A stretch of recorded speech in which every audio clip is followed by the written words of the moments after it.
یہ نعمت ہم سب کو عطا کیا ہے کہ سنانے والا سنانا چاہتا ہے تو سننے والوں کو چاہیے اس نعمت کی قدر کرے تھوڑی دیر۔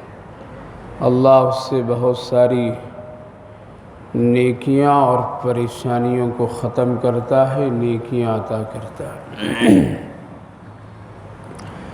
اعوذ باللہ من الشیطان الرجیم، بسم اللہ الرحمن الرحیم۔ یا ایہا الذین آمنوا کلوا من طیبات ما رزقناکم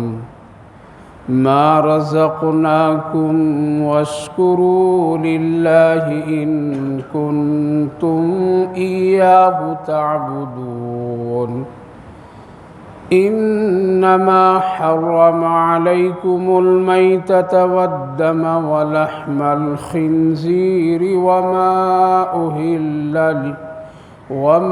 أهل به لغیر اللہ، فمن اضطر غیر باغ ولا عاد فلا اثم علیہ، ان اللہ غفور رحیم۔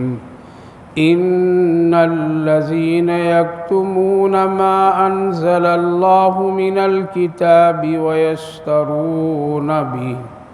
ویشترون به ثمنا قلیلا اولئک ما یأکلون فی بطونہم الا النار ولا يكلمهم الله يوم القيامة ولا يزكيهم ولهم عذاب عليم۔ صدق اللہ العظیم۔ یا ایہا الذین آمنوا کلوا من طیبات ما رزقناکم۔ اے ایمان والو، کھاؤ تم پاکیزہ چیزیں جو کچھ تم کو اللہ نے عطا کیا ہے، اور شکر ادا کرو اللہ کی اگر تم واقعتاً اللہ ہی کی بندگی اور عبادت کرتے ہو۔ انما حرم علیکم المیتۃ والدم ولحم الخنزیر، بے شک اللہ نے تمہارے لیے مردار جانور کو حرام کیا ہے، اور خون اور خنزیر کا گوشت اور ایسے جانور کا گوشت جس جانور کو اللہ کے نام کے علاوہ ذبح کیا گیا ہو۔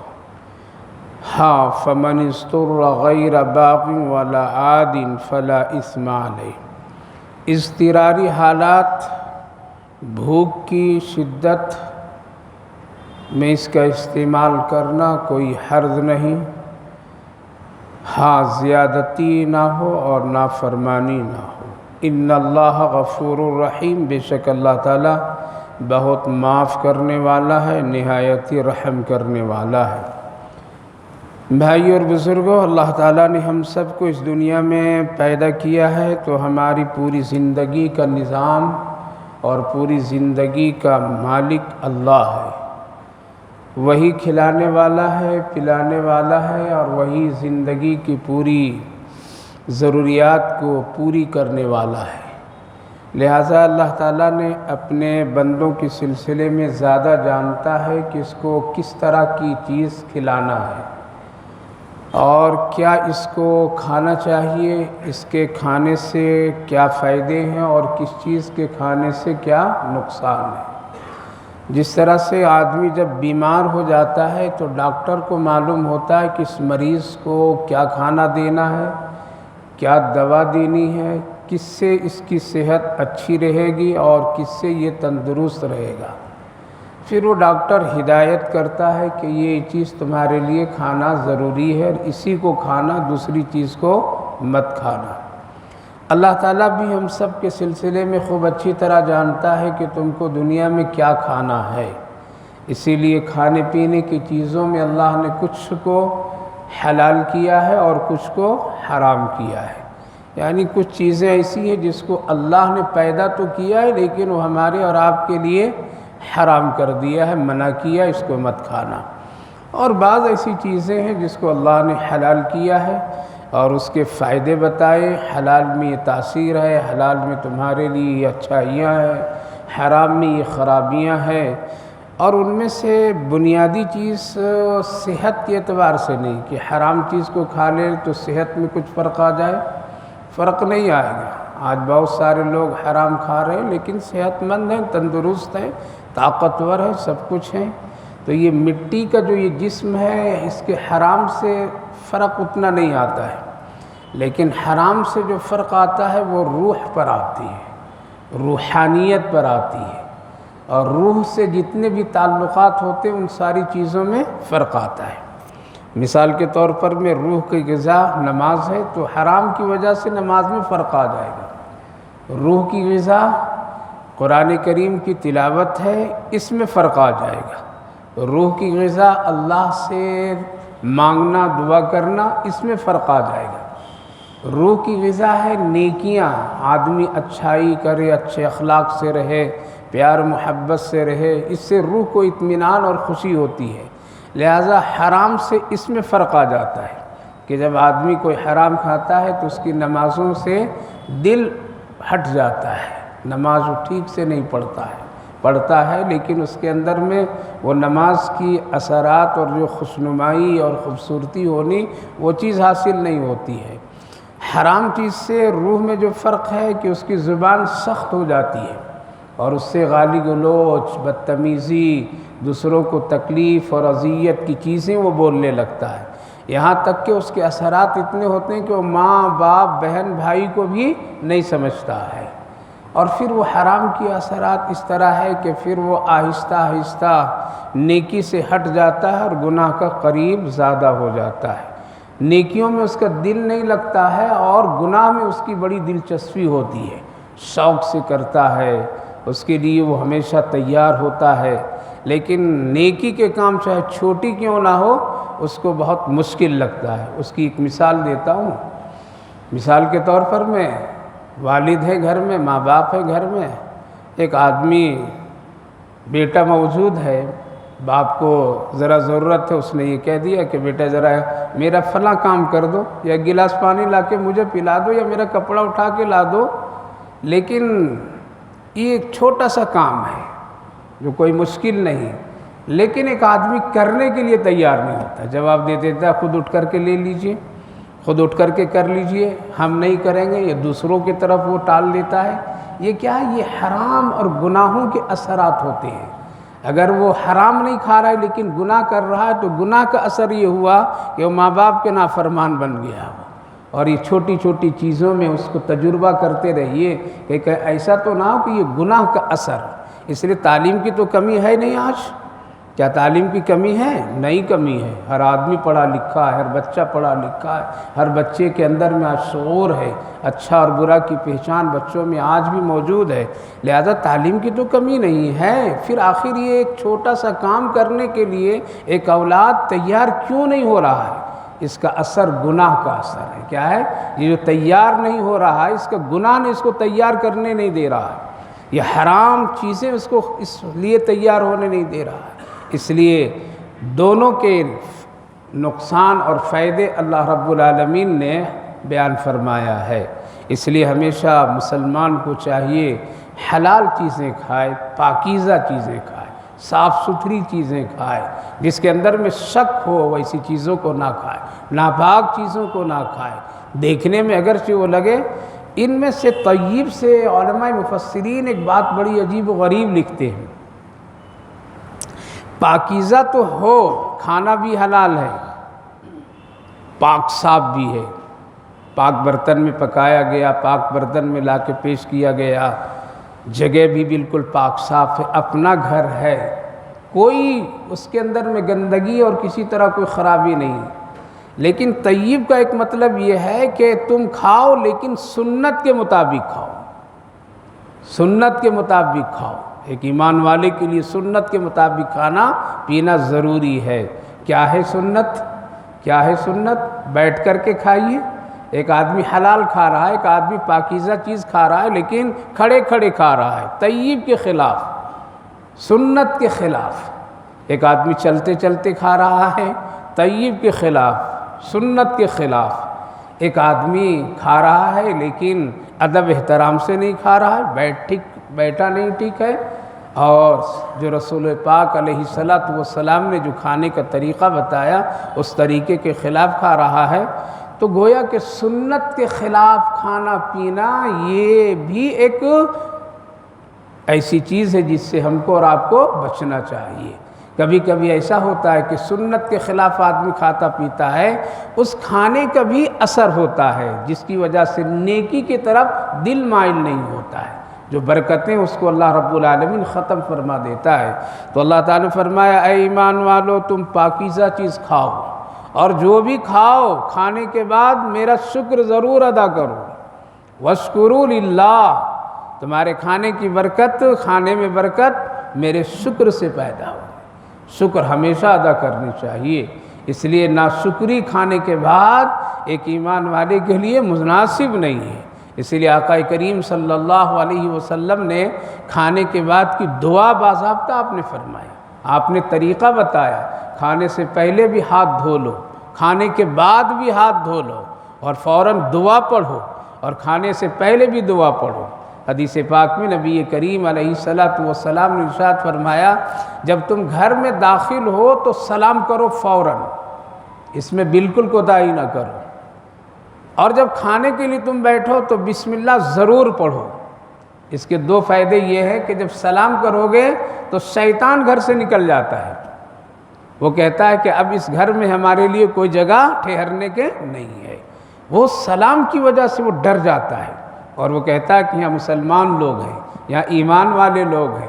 اس لیے سلام کی برکت یہ ہوتی ہے کہ شیطان وہ آپس میں کہتا ہے کہ اس گھر میں ہمارے لیے ٹھہرنا اب مناسب نہیں ہے، اور جب آدمی بسم اللہ پڑھتا ہے تو کہتا ہے کہ اب اور ٹھہرنا مناسب نہیں ہے۔ اس لیے دو چیزیں ہونی چاہیے تھی، ایک کھانا اور ایک ٹھہرنا۔ تو بسم اللہ جب یہ آدمی پڑھ لیتا ہے تو شیطان اس کھانے میں شریک نہیں ہوتا ہے۔ تو ایک تو یہ فائدہ ہوا کہ شیطان کی شر سے گھر والے محفوظ ہو جاتے ہیں۔ حالانکہ یہ بہت چھوٹا سا عمل ہے، بہت آسان عمل ہے، لیکن ہم کو اور آپ کو شیطان کرنے نہیں دیتا ہے، بھلا دیتا ہے۔ کیوں؟ اگر وہ کرے گا آدمی تو پھر اس کا نقصان ہے۔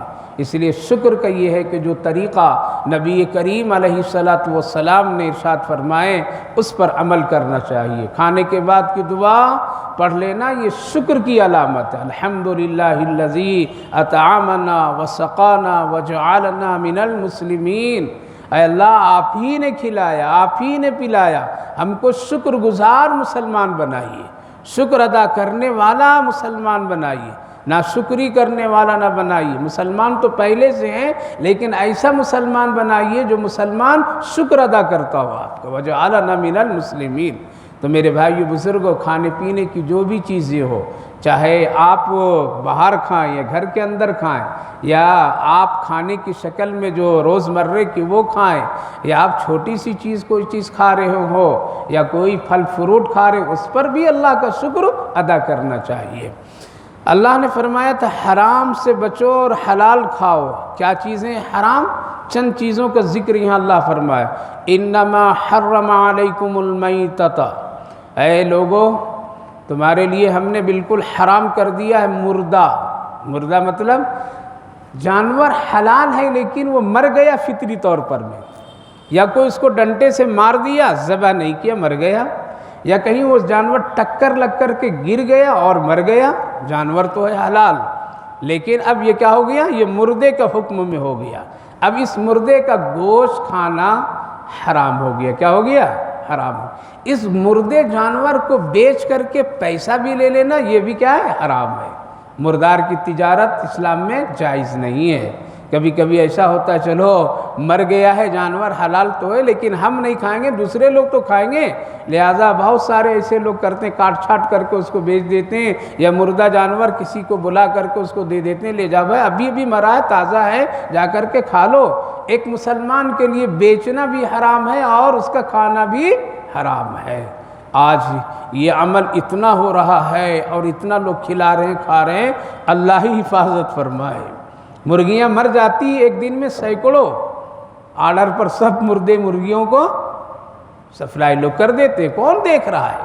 یہ سمجھتے ہیں لوگ کہ کون دیکھ رہا ہے، ہم کو تو گوشت دینا ہے، مرغی زندہ تو دینا نہیں ہے، ہم کو گوشت دینا ہے، بکرا زندہ دینا تو نہیں ہے، ہم کو تو گوشت دینا ہے، جانور زندہ تو دینا نہیں ہے، اور کون دیکھنے والا؟ اس لیے آج مردوں کی لوگ تجارت کر رہے ہیں اور کھا پی رہے ہیں، جس کی وجہ سے نقصانات اس کے کیا ہے؟ روح پر ہے کہ انسان اچھا نہیں بن رہا ہے، انسان نرم نہیں ہوتا ہے، اس کی زبان اچھی نہیں ہوتی ہے، اس کی زبان میں پاکیزگی نہیں ہوتی، آنکھوں میں حیا نہیں ہوتی، بدکاریاں ہوتی ہے، زنا کے بازار، زنا کے ماحول، زنا کے وسائل پھیلتے ہیں۔ اس کی وجہ یہی ہے کہ آج آدمی مردار یعنی حرام کھا رہا ہے اور کھلا رہا ہے، اس لیے بہت احتیاط کرنی چاہیے۔ یہاں صرف اللہ رب العالمین نے گوشت کا تذکرہ خاص کر کے کیا ہے، ہم نے تمہارے لیے حرام کر دیا مردہ جانور، لہذا جانور حلال ہے لیکن وہ مر گیا ہے،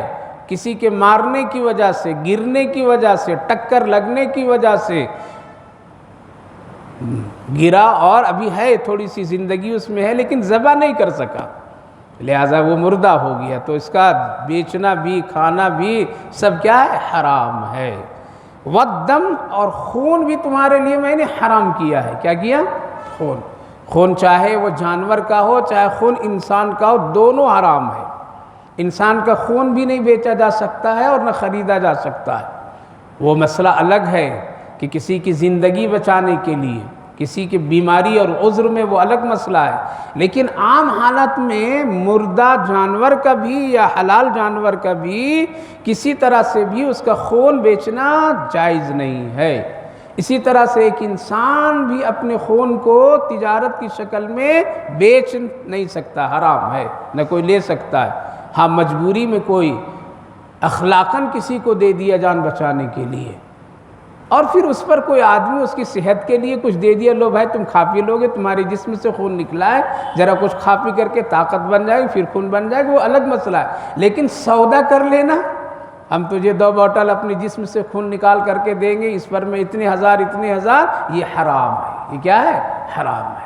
میڈیکل لائن سے اگر جان بچانے کے لیے اگر کہیں کوئی عذر ہے تو خوشی سے آدمی کوئی اگر اس کو کرتا ہے تو وہاں تک گنجائش ہے، لیکن پیشہ بنا لینا اور پیشے کے طور پر میں کہ روز چلو 2 بوتل خون جسم سے نکال دیں گے پھر بن جائے گا ہماری روزی روٹی کا بھی ذریعہ، لینا دینا یہ کام بھی کیا ہے؟ حرام ہے، حرام ہے۔ والدم، اسی طرح سے جانور کو ذبح کر کے اس کے خون کو جمع کر لینا کسی برتن میں، اور برتن میں ذبح کر کے، آج اس کی بھی بہت ساری چیزیں استعمال ہوتی ہیں۔ اب ایک مسلمان حلال جانور ذبح کرتا ہے، بیچتا ہے اور اس کا کاروبار کرتا ہے، اب وہ چاہتا ہے کہ کیوں اس کو ضائع دیں، یہاں سے بھی کچھ پیسے بنا لیں، لہٰذا ذبح کرتے وقت کوئی برتن رکھا، خون کو جمع کرتا رہا، شام تک کی ایک اچھی مقدار میں خون جمع ہو گیا، اب اس کو بیچتا ہے، دنیا میں اس کے بھی استعمال کرتے ہیں لوگ، لہٰذا اب کوئی آدمی چاہے کہ یہ بھی میرے لیے حلال نہیں ہے، حرام ہے۔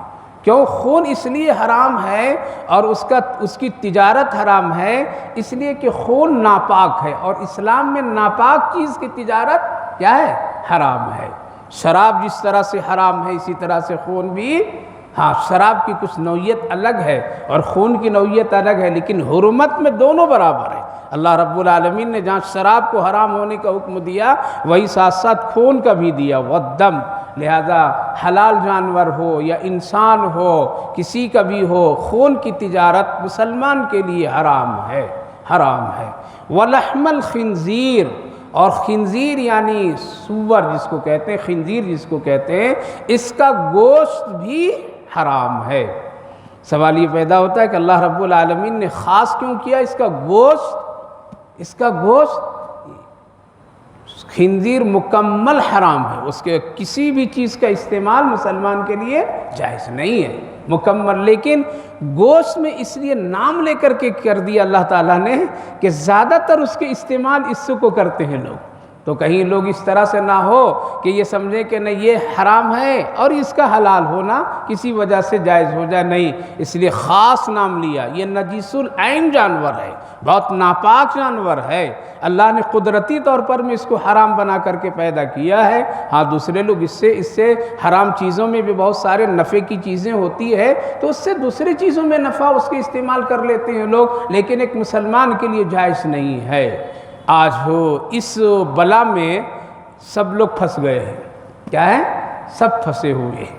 آج دنیا کے اندر حرام اس خنزیر کی اجزاء اور اس کی تمام پہلوؤں سے بہت ساری ایسی چیزوں میں استعمال لوگ کر دے رہے ہیں، اور چاہتے نہ چاہتے اس میں مسلمان بھی استعمال کر لیتا ہے۔ کہنے کہ یہ مطلب ہے میرے بھائیو بزرگوں، بندہ ہیں ہم اللہ کے، ہم لوگ کمزور ہیں، جہاں تک ممکن ہو سکے آدمی کو بچنا چاہیے۔ اگر یہ معلوم ہو جائے کہ اس چیز میں سور کی چربی لگی ہوئی، خنزیر کی چربی کا استعمال ہے، روک دیجئے، مت لیجئے، مت کھائیے اس کا، مت استعمال کیجئے، دوسری اس کی چیزیں ہیں مقابل میں اس کو استعمال کیجئے۔ یہ تقوی سے تعلق ہے، مسئلے سے تعلق ہے، اسی لیے مکمل خنزیر حرام ہے۔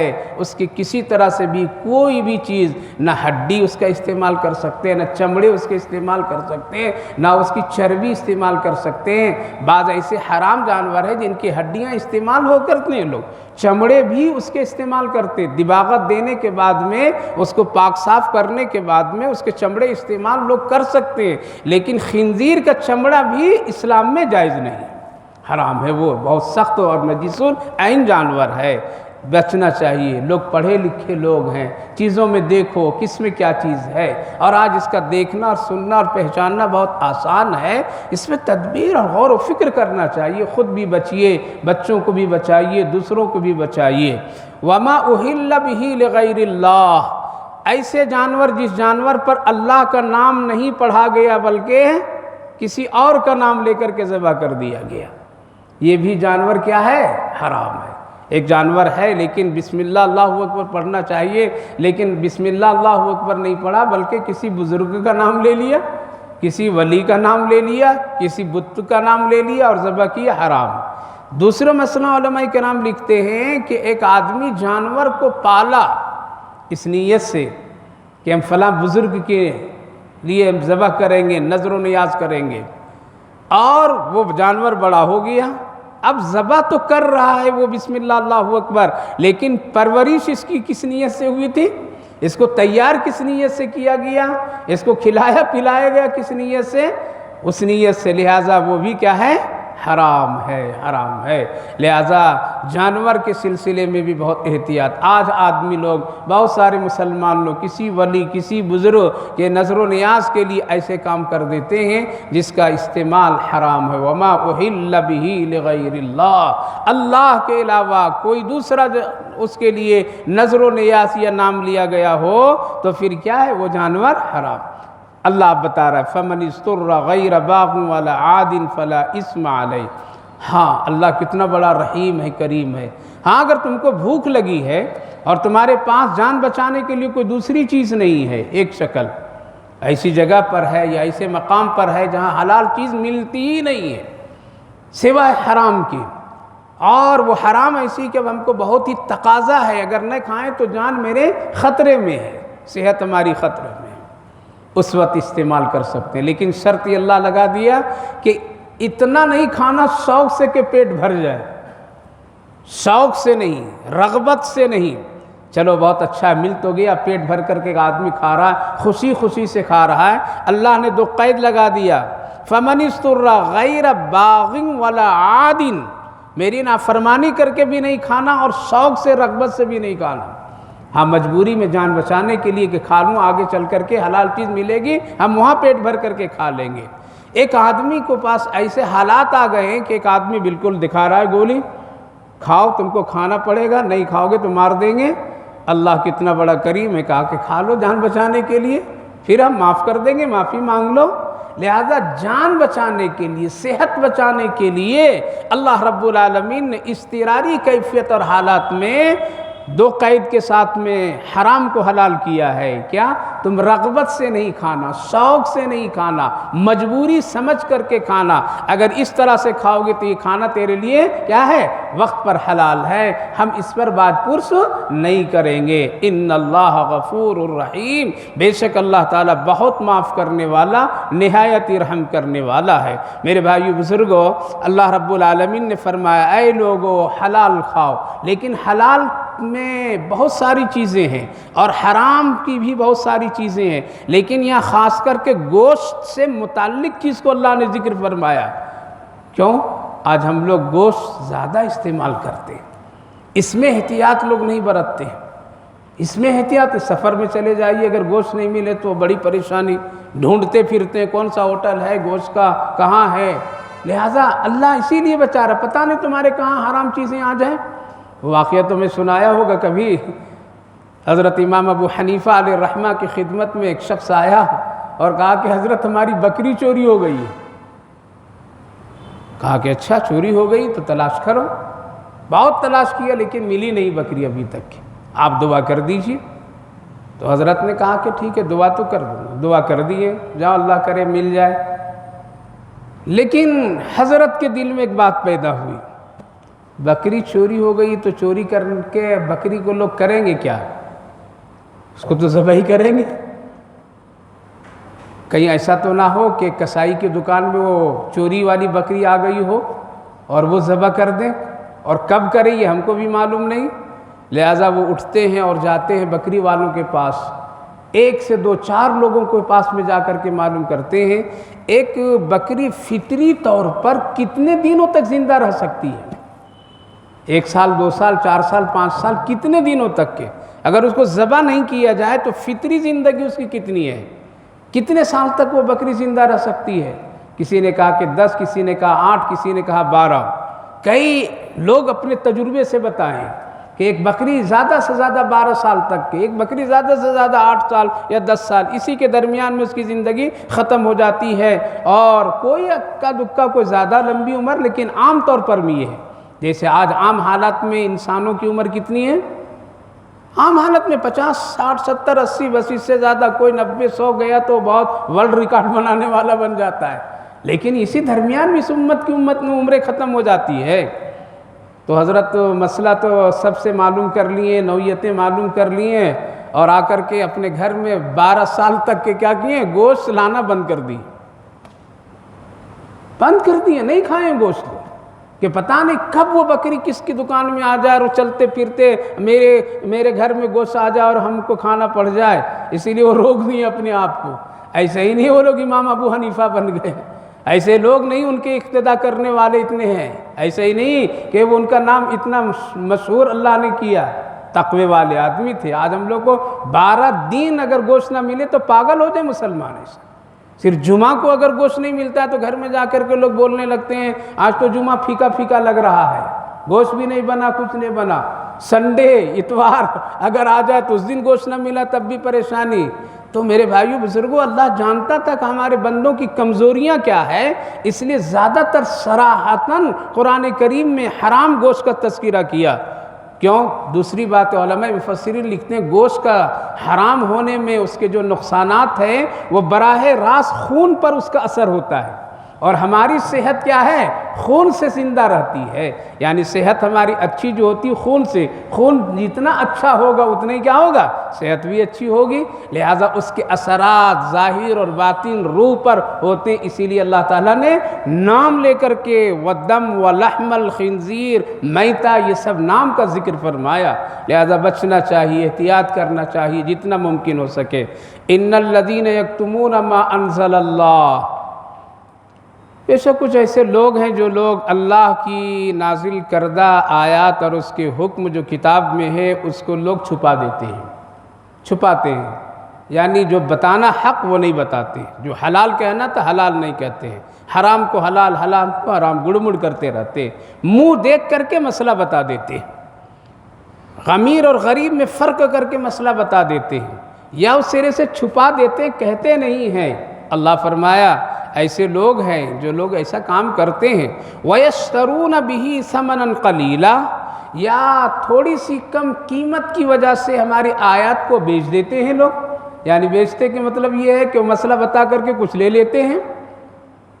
اب آج ایسا کہاں ہوتا ہے ایسا کہ آیت کو اور یہ حکم کو بیچ کر کے ہوتا ہے. کوئی قاضی صاحب غلط فیصلہ انصاف کے خلاف کر دے تو وہ بھی کچھ لے لیا, تو یہ بھی اسی میں شامل ہے. علماء مفسرین لکھتے ہیں اسی طریقے سے. مثال کے طور پر میں ایک آدمی آیا اور آدمی کہا کہ ہم دکان کی افتتاح کرنا چاہتے ہیں, حضرت قرآن شریف پڑھ دیں گے؟ ہاں پڑھ دیں گے. قرآن شریف پڑھ دیں گے. کتنے لوگ آئیں گے؟ اتنے لوگ آئیں گے. جیسا آج چل رہا ہے ماحول. اچھا کیا ہے ہدیہ؟ اتنا ہے ہدیہ. یہ جو ہوا تھا نا یہ یشترون ویشترون بھی ثمنا قلیلا, یہ کیا ہو گیا؟ حق یہ تھا کہ یہ سب کام نہیں کرنا تھا اس کو, اور اس کی وجہ سے وہی کام کر رہا ہے, تو یہ کیا ہے؟ یہ حرام میں شمار ہے. اسی طرح سے تعویذ کو لکھا اور لکھ کر کے پڑیا بنا کر کے دے دیا اور اس پر مطالبہ کر لیا اتنا اتنا اتنا, یہ بھی یشترون بھی ثمنا قلیلا ہے. علماء مفسرین لکھتے ہیں کہ تعویذ لکھ کر کے پیسہ لینا اور اس پر قیمت طے کرنا اور اس سے بھید بھاؤ کرنا یہ حرام میں ہے. اسی لیے ہمارے اکابر و اسلاف کا کبھی بھی یہ عمل نہیں رہا. آپ علماء دیوبند کی پوری ہسٹری اٹھا کر کے دیکھ لیجئے, آج سے نہیں برسوں سے دیکھ لیجئے, تمام ایسے اکابر و اہل اللہ کو دیکھ لیجئے, وہ تعویذ کو کبھی پیشہ نہیں بنائے اور اس کو پیشہ بنا کر کے اپنی روزی روٹی کا ذریعہ نہیں بنائے. ہاں تعویذ دینا اور لینا دونوں جائز ہے ایک مسئلے کے اعتبار سے, لیکن دینے والا کیسا وہ بھی دیکھو, لینے والا کیسا وہ بھی دیکھو. لینے والا کا اگر عقیدہ اس تعویذ سے بگڑ جاتا ہے تو اس کو دینا جائز نہیں ہے. کیوں؟ ہو سکتا ہے کہ اس تعویذ پر بھروسہ کر لے اور اللہ سے بھروسہ ختم کر دے, تو گویا کہ ایمان ہی چلا گیا نا بھائی. تو ایسے لوگوں کو تعویذ دینا بھی نہیں چاہیے. ایسے لوگوں سے بھی نہیں لینا چاہیے جو خرید و فروخت کا معاملہ طے کرتے ہو, ایسے لوگوں سے بھی نہیں لینا چاہیے, کیونکہ یہ لینا اور دینا یہ دونوں حرمت میں شامل ہے. ہاں کوئی اللہ والا ہو, لکھ کر کے دے دیا, آیت قرآنی ہے, کوئی دعا ہے اور اس کو کہہ دیا گیا اس کو استعمال کرو کچھ دنوں تک کے, اور ساتھ ساتھ یہ عمل کرو, نماز پڑھو, یہ سب کچھ کرو اور اس کا استعمال کرو, تو گویا کہ یہ بطور دوا کی طرح ہے. کیا ہے؟ علاج کے طور پر میں ہے. یہاں تک تو گنجائش ہے, لیکن کاروبار بنا لینا اور اس پیشے کے ساتھ میں اس کو یقین کامل بنا کر کے اللہ سے ہٹ جانا, جیسا کہ آج بہت سارے لوگ کر رہے ہیں اور بہت بڑی بڑی چیزیں اس میں دکھاتے ہیں لوگ, اس لیے بچنا چاہیے. بلکہ اللہ رب العالمین نے ہماری مصیبتوں کے حل کے لیے بہت چھوٹی چھوٹی صورتیں نازل فرما دی. اس کو پڑھیے اور اس سے اپنے بنائے مصیبتوں کو ہٹائیے, اللہ رب العالمین سے ہٹا دے گا. اس سے پڑھا کیجیے. ایک دعا ہے, بسم اللہ ربی اللہ حسبی اللہ توکلت علی اللہ واعتصمت باللہ وافوض امری الی اللہ ما شاء اللہ لا قوت الا باللہ. بڑی اچھی دعا ہے, اس کو پڑھیے برابر. اس کے بارے میں مفسرین نے ذکر کیا. علامہ سیوطی رحمہم اللہ ایک بڑے اہل علم میں سے کہتے ہیں کہ میں بیمار ہو گیا, بہت شدید بیمار, اٹھنا بیٹھنا چلنا پھرنا بہت مشکل ہو گیا, اور اب زندگی سے نا امید میں ہو کر کے ہوں. کہتے ہیں کہ ایک دن خواب میں نے دیکھا کہ رسول اللہ صلی اللہ علیہ وسلم تشریف لائے اور آپ کے ساتھ بڑے سفید اور خوبصورت پرندے بھی آئے. میرا کمرہ پورا کیا ہو گیا؟ بھر گیا, اس سے پورا بھر گیا پرندوں سے. آپ صلی اللہ علیہ وسلم تشریف فرما ہوئے اور ہم سے بات چیت کیے. بات چیت کرنے پر کہتے کہ میں نے پوچھا رسول اللہ آپ کیسے تشریف لے آئے؟ کہا کہ تمہارا تذکرہ ہوا آج وہاں ہماری مجلس میں. کسی نے کہا کہ ان کے لیے دعا کرو, ان کی طبیعت بہت زیادہ خراب ہے. تو جب تذکرہ ہوا وہاں تو اس کی بنیاد پر میرا دل چاہا کہ چلو میں تیری عیادت کر لوں. جب میں وہاں سے عیادت کے لیے نکلا تو یہ پرندوں کی شکل میں, کہتے ہیں کہ پرندے کچھ دیر کے بعد میں سب جانے لگے تو سب کی شکلیں ایک خوبصورت نورانی چہروں میں واپس ہونے لگے. تو کہا کہ جو ابھی دیکھے پرندوں کی شکل میں آتے ہوئے اور جاتے ہوئے نورانی چہروں میں, یہ سب میرے صحابہ تھے. اس میں حضرت عثمان غنی رضی اللہ عنہ بھی آئے ہوئے تھے, وہ کہنے لگے یا رسول اللہ اگر آپ جا رہے ہیں ان کی عیادت کے لیے تو ہم کو بھی ساتھ میں لیتے چلیے۔ تو میرے ساتھ بہت سارے صحابہ آئے جو چلے گئے، لہٰذا تم بہت بیمار ہو، اللہ تجھے صحت دے، لو یہ دعا پڑھ لیا کیا کرو۔ اور آپ نے باضابطہ یہ دعا ان کو پڑھائی، بسم اللہ ربی اللہ حسبی اللہ توکلت علی اللہ واعتصمت باللہ وافوض امری الی اللہ ما شاء اللہ لا قوت الا باللہ۔ کوئی جملے بڑے مشکل نہیں ہیں، آسان ہیں، سنے سنائے جملے الفاظ ہیں، یاد کیجئے، بچوں کو یاد کرائیے، روز صبح شام پڑھا کیجئے۔ کیا ہے؟ بسم اللہ، اے اللہ تیرے ہی نام سے میں سب کچھ کرتا ہوں، توکلت علی اللہ تجھی پر بھروسہ کرتا ہوں، تجھی کو اپنا کافی سمجھتا ہوں، حسبی اللہ ربی اللہ تو ہی میرا رب ہے، واعتصمت باللہ آپ ہی میری حفاظت کر سکتے ہیں اور کوئی حفاظت نہیں کر سکتا ہے۔ اے اللہ میں اپنا سارا معاملہ پوری زندگی کا شب و روز کے آپ کے حوالے کرتا ہوں، وَأُفَوِّضُ أَمْرِي إِلَى اللَّهِ ماشاءاللہ آپ جو چاہتے ہیں وہی ہوگا، آپ کے خلاف کوئی چیز کچھ نہیں ہو سکتی اور نہ مجھے کوئی نقصان پہنچا سکتا، لا قوت الا باللہ۔ تو میرے بھائی بزرگوں، اللہ کے رسول صلی اللہ علیہ وسلم نے بہت ساری دعائیں، قرآن کی چھوٹی چھوٹی آیات ہیں، اس کو پڑھیے، یہ تعویذ کالے پیلے دھاگے میں مت پھنسیے، چاہے کتنے بڑے علامہ آ جائیں، کتنے بڑے جبے قبے والے آ جائیں اور کتنے آپ کو کسی طرح سے کہیں، جلدی مت اس پر رہیے، دیکھیے کہ دینے والا کتنا وقت کا سنت کا پابند ہے اور کس غرض سے دے رہا ہے، اور دینے والے کے لیے علماء فرماتے ہیں وہ دیکھے جن کو ہم تعویذ دے رہے ہیں ان کا عقیدہ ٹھیک رہے گا یا نہیں رہے گا، کہیں ایسا تو نہیں کہ اس کے عقیدے خراب ہو جائے تو تم ایک آدمی کے، ایک مسلمان کے عقیدے بگاڑنے والا بن جاؤ گے، اس لیے اسے بچنے کا حکم دیا گیا۔ لہٰذا کوئی مسئلہ حلال و حرام کو غلط بتا کر کے کسی کو خوش کر لینا یہ بھی گناہ میں شامل ہے، یہ بھی اس سے اگر کچھ آ جائے تو یہ بھی حرام مال میں شامل ہوتے۔ اللہ فرما اولئک ما یاکلون، میری آیتوں کو بیچ لو، میرے نام کو بیچ لو، غلط سلط کام کر لو، کیا کرو گے؟ ایسے کرنے والے اپنے پیٹ میں جہنم کی آگ بھرتے ہیں، یہ کھانا نہیں بلکہ جہنم کی آگ ہے۔ ولا یکلمہ اللہ یوم القیامہ، اللہ تعالیٰ کل قیامت کے دن ایسے لوگوں سے بات نہیں کریں گے، بات نہیں کریں، ولا یزکیہم، اور نہ ان کا تزکیہ فرمائیں گے، کچھ نہیں، بلکہ ان کے لیے وَلَهُمْ عَذَابٌ عَلِيمٌ، دردناک عذاب ہے ان لوگوں کے لیے۔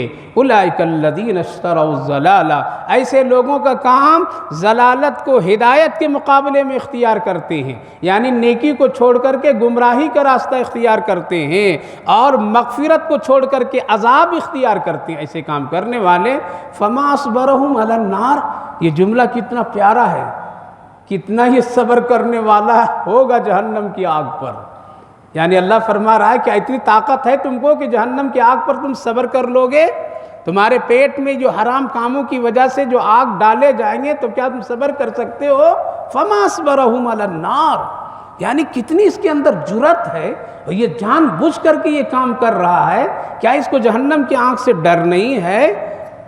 اگر کسی کو ہے ہمت تو جلتی ہوئی آگ میں ذرا سا انگلی رکھ کر کے دیکھ لے، چولہے پر جلتے ہوئے ذرا انگلی رکھ دے، یا کوئی موم بتی جل رہے ہو اس کے اندر میں ذرا آگ ایک لمحے کے لیے چھوڑ کے دیکھ لے، دنیا کی آگ ہم برداشت نہیں کر سکتے، اس پر صبر نہیں کر سکتے، جہنم کی آگ تو بہت بڑی چیز ہے۔ اس لیے ہر ایک آدمی کو اس طرح سے بچنا چاہیے، خصوصاً حرام کاموں سے بچنا چاہیے۔ اللہ فرمایا کہ کتنے اس کے اندر ہمت جرأت ہے جہنم میں آنے کی تیاری اور اس میں پڑھنے کا، ذالک بأن اللہ نزل الکتاب، اللہ رب العالمین نے کتاب کو حق کے ساتھ نازل کیا۔ وَإِنَّ الَّذِينَ، اور جو لوگ اختلاف کرتے ہیں اور یہ سارے کام جو لوگ کرتے ہیں وہ ضد کی بنیاد پر کرتے ہیں، جو دور کی گمراہی میں جا پڑے ہیں۔ خلاصہ یہ میرے بھائیو بزرگوں، جس طرح سے مریض کا حال ڈاکٹر جان کر کے کھانے پینے کی چیزوں کی تجویز کرتا ہے کہ تم یہ چیز کھاؤ تم صحت مند رہو گے، اس چیز کو تم کھاؤ ہمیشہ اچھا رہو گے، اسی طرح ہم سب کا کھلانے پلانے والا اللہ ہے، وہ بتا رہا ہے یہ کھاؤ یہ تیرے لیے فائدہ ہے، یہ کھاؤ گے تو یہ تیرے لیے نقصان ہے۔ لہٰذا اپنے رب کی بات مان کر کے کھانا پینا جینا کرنا چاہیے، اسی میں کامیابی۔ دوسری بات معلوم یہ ہوئی گوشت کے سلسلے میں بہت ہی احتیاط کی ضرورت ہے، حلال و حرام کو پہچان کر کے کھانا پینا کرنا چاہیے۔ تیسری بات یہ معلوم یہ ہوئی آیتوں سے کہ کبھی بھی دین کو بیچ کر کے روزی روٹی کا مت بناؤ ذریعہ، حلال و حرام کو گڑ مڑ کر کے، کسی کو عقیدے کو خراب کر کے، قرآن و حدیث سے ہٹا کر کے، اللہ کے یقین سے دور کر کے روزی روٹی بنا کر کے اپنے پیٹ میں آگ مت ڈالیے، بلکہ اس سے بچیے، اس لیے جہنم کی آگ بڑی سخت اور بہت ہی شدید ہے، وہ بہت ہی خطرناک ہے دنیا کے آگ کے مقابلے میں۔ اللہ ہم کو بھی اور آپ سب کو پوری امت کی حفاظت فرمائے۔ اللہم صلی علی سیدنا نبینا حبیبنا مولانا محمد وبارک وسلم علیہ۔ اللہم ربنا آتنا فی الدنیا حسنۃ وفی الآخرۃ حسنۃ وقینا عذاب النار۔ اللہ ہم سب کمزور بھی ہیں، گنہگار بھی، خطا کار بھی ہیں، نفس نے ہم سب پر اتنا غلبہ اور غالب ہو گیا ہے کہ اس سے بچنا بڑا مشکل ہو جاتا ہے۔ اے اللہ تو اپنے فضل سے ہم سب کو بچا لیجئے، اپنے فضل سے، اپنے کرم سے ہم سب کو اچھی اور پاکیزہ حلال چیزیں کھانے پینے کی شوق اور محبتیں پیدا فرما دیجئے۔ اے اللہ دین اور شریعت کے ماننے والے بنا دیجئے اور اس کے احکامات پر ہم سب کو چلنا آسان کر دیجئے۔